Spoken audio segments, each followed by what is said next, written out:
Vamos a responder las preguntas de la guía de hoy, entonces oremos para que la señal no se vuelva a ir y podamos seguir gozando de un buen estudio bíblico. Oremos. Señor, tú eres todopoderoso y tú puedes, Señor, mantener la... Bueno, tuvimos otro pequeño bajón de señal, pero ya estamos de regreso.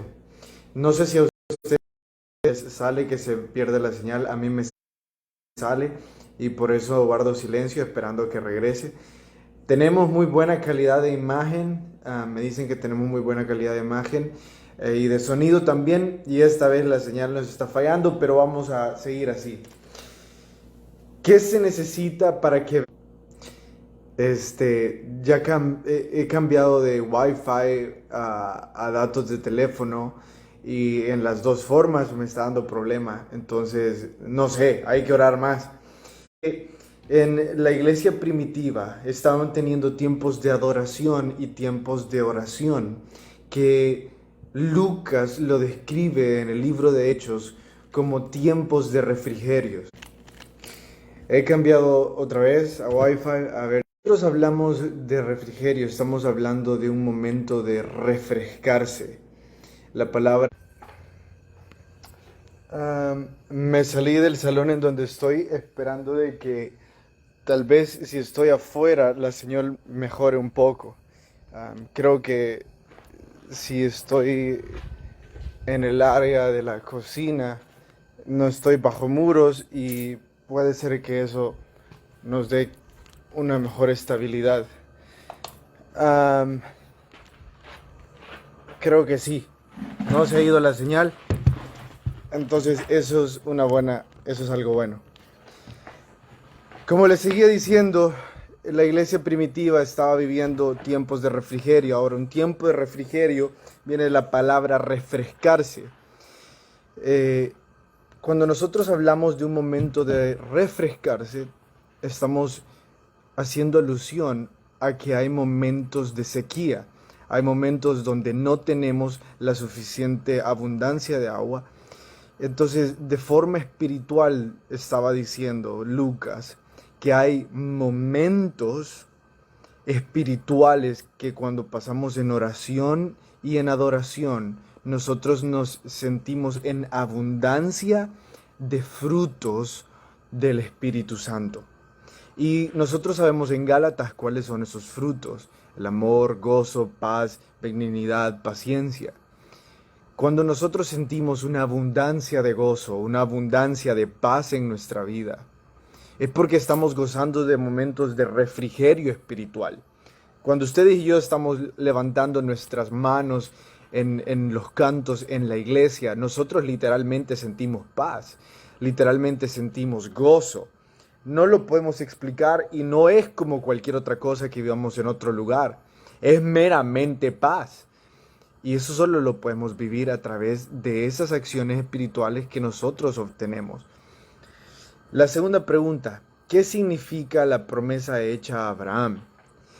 Pedro fue um, traído al concilio. Ahora, el concilio estaba conformado por el Sanedrín.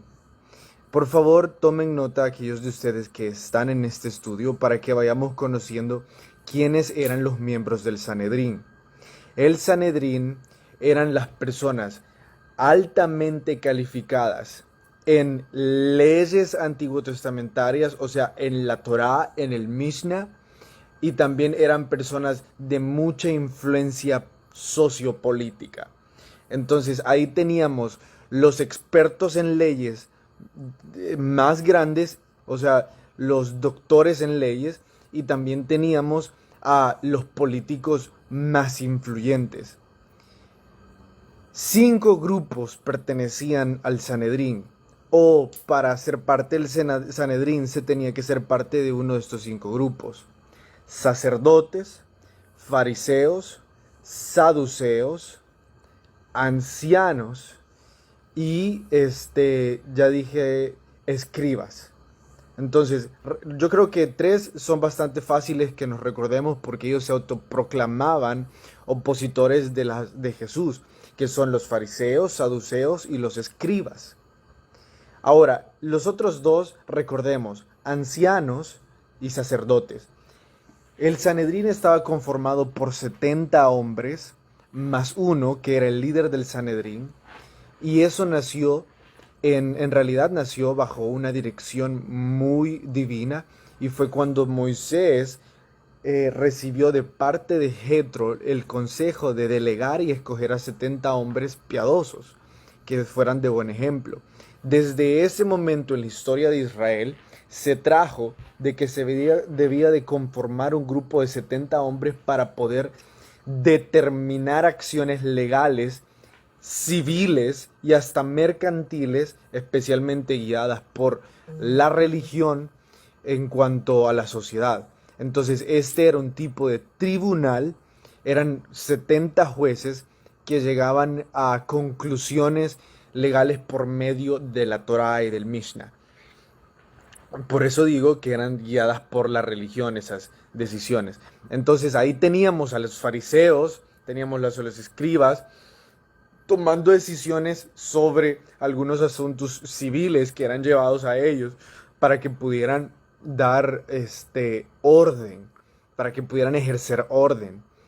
El gobierno de Roma les había concedido cierto poder, incluso les había concedido algunos guardias que se les conocía como la guardia del templo.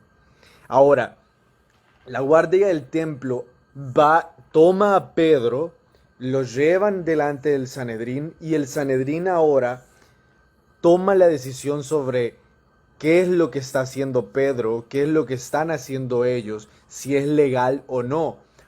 Debería de ser bajo la luz de la Torá, pero sabemos que por causa de la religión ya no tomaban las decisiones bajo la luz de la Torá, sino bajo intereses políticos nada más.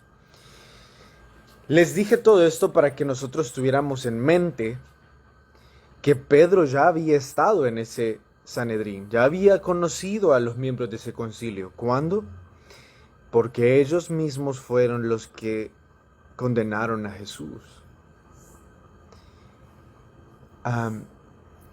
Jesús fue llevado delante del Sanedrín a medianoche, delante de muchos de esos hombres. Y fue delante de muchos de esos hombres que Pedro vio a Jesús siendo enjuiciado.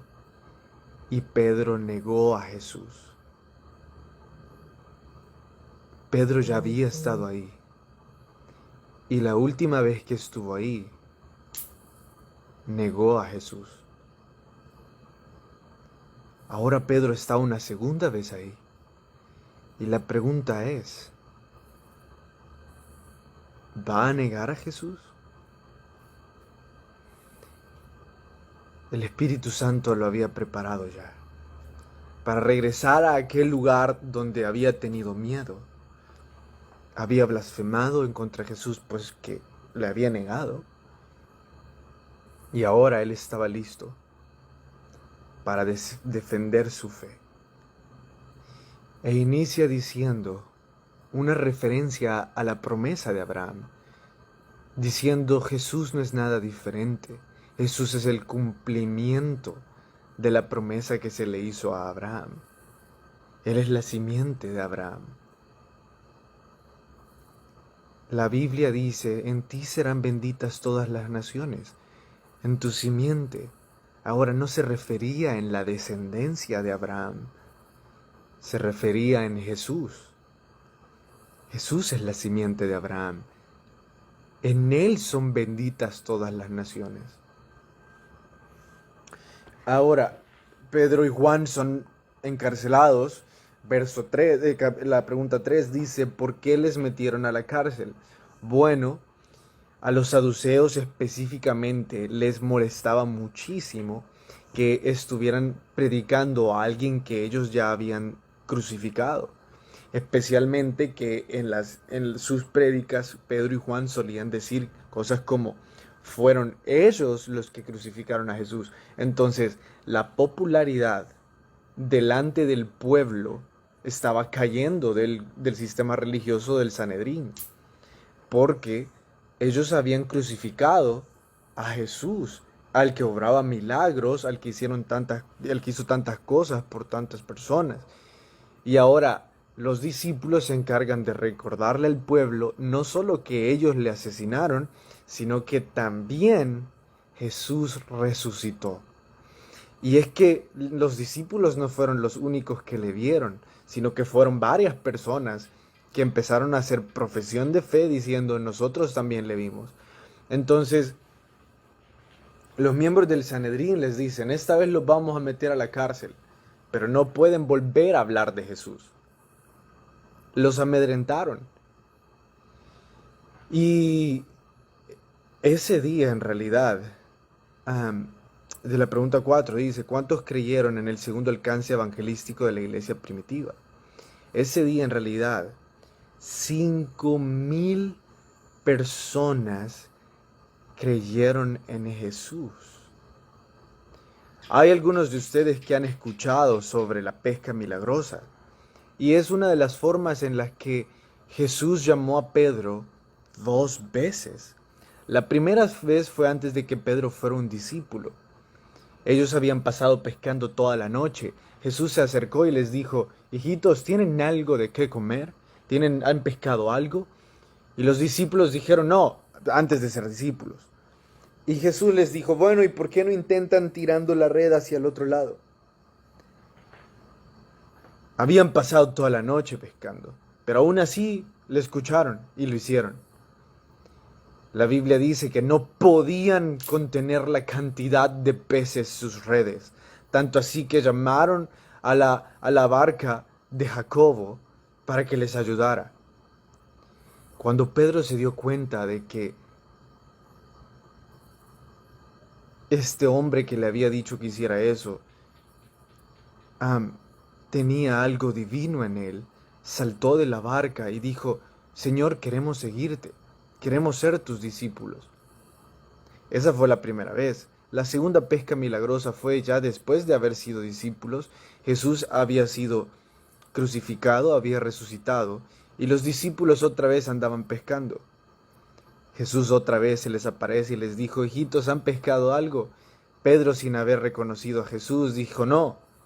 Y Jesús les dice una vez más, tírenlo al otro lado de la barca. Y exactamente lo mismo que la primera vez sucede. Empiezan a salir muchos peces. Y en ese momento Pedro reconoce a Jesús, salta otra vez de la barca y se pone postrado a sus pies. Y dice la Biblia que Jesús les hizo desayuno a los discípulos. Esas fueron pescas milagrosas, sí es cierto, pero para mí eran apenas una profecía de lo que Jesús iba a hacer a través de Pedro.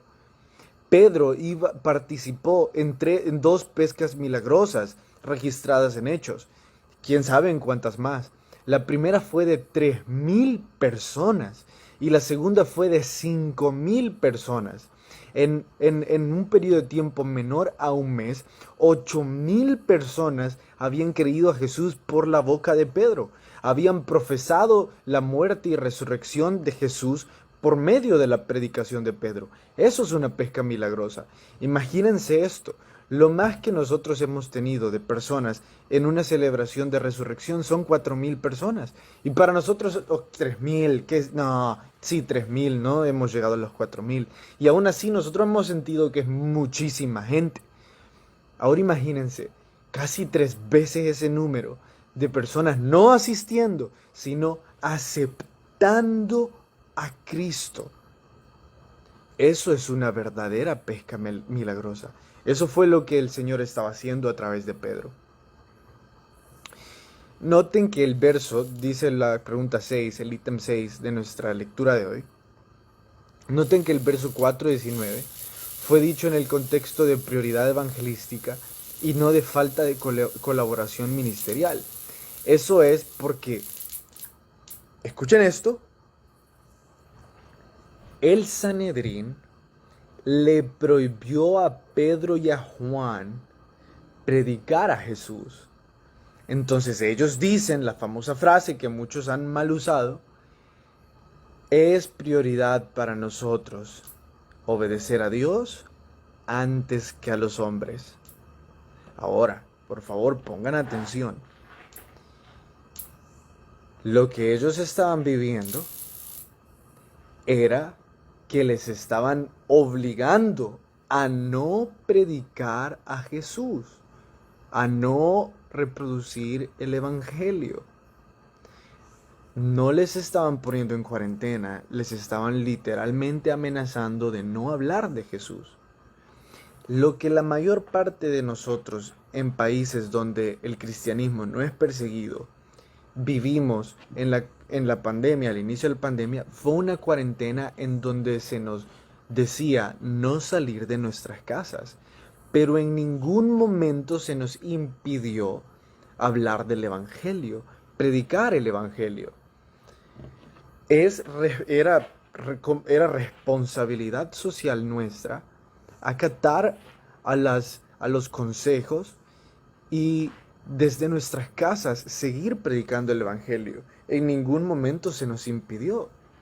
Ahora, eso significa que nosotros estábamos colaborando de forma ministerial con el bienestar social, pero siempre manteniendo como prioridad predicar el Evangelio. No tener una actitud rebelde de decir a mí nadie me dice si salgo o no, sino guardar la vida de los que están más débiles. Ahora, cosa muy diferente es, ahora que podemos salir y personas por miedo no predican el Evangelio, o personas que durante la cuarentena por miedo no predicaban el Evangelio. Todos tenemos diferentes llamados. Y si ustedes y yo no estábamos llamados a salir de nuestras casas, sino a obedecer, entonces teníamos que colaborar de forma ministerial. Este verso no es un llamado a la anarquía religiosa. Este verso es un llamado a que cuando se nos prohíba hablar de Cristo, entonces podemos decir, me es necesario obedecer a Dios antes que a los hombres. O cuando pongan en juego nuestra integridad espiritual, cuando nos pidan algo que va en contra de la Biblia. Si nos piden mentir, si nos piden hacer cosas ilícitas, debemos de decir, me es necesario obedecer a Dios antes que a los hombres. Este es el caso, ¿verdad? Era persecución. Muchos de nosotros no hemos vivido eso de forma específica. La pregunta 7. La oración de los apóstoles no era ser librados de los ataques. ¿Cuál era y qué aprendemos? Ellos pidieron confianza y valor, pero no para que la persecución se fuera, sino para poder seguir predicando con más pasión, para seguir predicando con más amor, para no detenerse de predicar a Jesús a los hombres. Noten esto, muchos cuando pasamos tribulaciones pedimos porque se detenga la tribulación. Queremos salir de la tribulación. Los cristianos de la iglesia primitiva pasaron tribulaciones reales y ellos, lejos de pedir porque se detuviera la tribulación, pedían por fuerzas para predicar a Cristo en medio de las tribulaciones. O sea, que no se acabe, sino Jesús, dame fuerzas para hacer mi llamado con valor, aún en este tiempo. ¿Por qué vendían sus propiedades? Es muy necesario, hermanos, que cuando nosotros estemos aprendiendo sobre algunos movimientos políticos, no seamos distraídos o engañados. Pues he escuchado a algunos cristianos que dicen que el socialismo es bastante parecido al cristianismo y ocupan versos como este, donde todos vendían sus posesiones para el bienestar social. Eso, hermanos, no es socialismo. El socialismo no pretende, o el marxismo, como ustedes quieran llamarlo, los dos tienen la misma fundación. No pretenden quitarle las cosas a todos para dárselas a todos de forma equitativa, buscando el bienestar social, sino que el marxismo lo que pretende es que el pueblo tenga cosas iguales media vez sea controlada por el gobierno. Entonces, no se trata de que el pueblo tenga equitativamente las cosas, sino que se trata de que el pueblo le dé el total poder al gobierno y que el gobierno sea quien decida cuánto va a tener cada quien. Eso es el marxismo. Lo que nosotros estamos viendo acá, que las personas de amor y corazón vendían sus propiedades para repartirlo a los pobres, como un llamado al ministerio de ser misioneros. Ahora, eso eran muchas personas, pero no eran todos. Uno de ellos es Bernabé. Bernabé, siendo un negociante bastante adinerado de Chipre, él decide vender su compañía pesquera, decide vender, su compañía de transporte marítimo, decide vender sus propiedades y dice a los discípulos, estoy aquí para ser servidor, para ser un misionero, me pongo acá para dedicarme al servicio. No fue de que dijo, vengo aquí para mostrarles todo mi dinero y que se haga con mi dinero lo que yo digo, sino que él tenía un legítimo llamado a dar su vida para servir a otros. Pero no era el caso de Gallo. Gallo es un hombre en la tercera carta de Juan que en su casa, con sus posibilidades económicas, él recibía a los cristianos y les daba de comer. Entonces tenemos a algunos hombres que habían sido llamados a darlo todo y otros que habían sido llamados a dar algunas partes de sus riquezas o algunas partes de lo que ellos tenían. Si pueden ver lo que yo les estoy diciendo, contrario al marxismo, el cristianismo no pretende que todos le den a una sola persona lo que tienen y que esta persona administre como esa persona quiera lo que todos le dan, sino que el cristianismo pretende que nosotros entreguemos nuestro corazón y nuestras pertenencias al servicio de otros, no a un bien político, sino al servicio de otros, y que yo sea parte de ese servicio, no de que alguien más lo va a hacer por mí, sino que mi vida misma es el objeto o es lo más valioso que yo puedo entregar. Eso es el cristianismo. El marxismo pretende tomar las cosas de todos, el cristianismo pide la vida de todos, es mi vida lo esencial que yo vengo a dar, es mi corazón. Bueno, hermanos, esta vez iba a hablar sobre el libro, pero nunca me queda tiempo.